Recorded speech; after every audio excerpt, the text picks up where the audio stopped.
Que reste-t-il d'humanité dans l'homme? Oui, c'est la triste réflexion que nous devons avoir lorsque nous regardons à la fois, à titre de la France, les derniers événements de ces dernières années qui auraient peut-être pu faire naître chez nos contemporains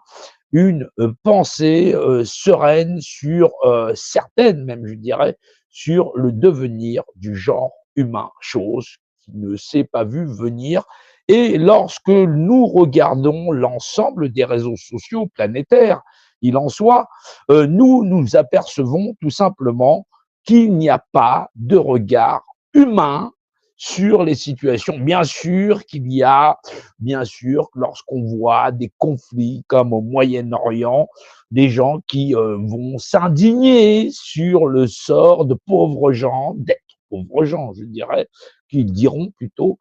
c'est pas ce que je dirais moi-même,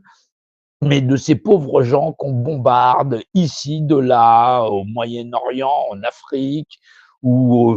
que sais-je, dans toute partie du monde, les homicides, les crimes faits au sein des sociétés civiles, les populations à pouvoir adopter des codicilles civils qui ne seraient pas gênants, horribles, aussi horribles de il faut comprendre que nous vivons dans un monde abominable, abominable parce que lorsqu'on parle de SDF, que ce soit en France, aux États-Unis, homeless, au Canada, que sais-je, dans toutes les parties du monde, cela ressemble à l'ordinaire, le monde normalisé, et pourtant, lorsqu'on va regarder plus en avant avec des gens qui sont dans le meilleur des conforts, encore dans des boîtes en carton qu'on appelle appartements, logements sociaux, on s'aperçoit que même en France, on est à 17 millions de pauvres. Alors la pauvre en France, c'est sous le seuil de pauvreté, c'est un tiers du SMIC en moins, c'est aux alentours de 800 euros pour les gens qui sont capitalisés. On s'aperçoit qu'il n'y a pas d'empathie sur le genre humain par rapport au genre humain. Il n'y a donc plus de genre humain. Lorsqu'on voit à travers les nations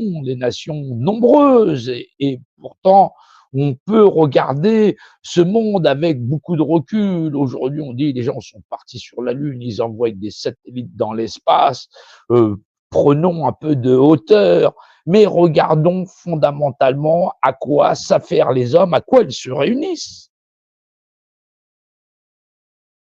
Pourquoi ils se réunissent? Lorsqu'ils sont en désaccord profond.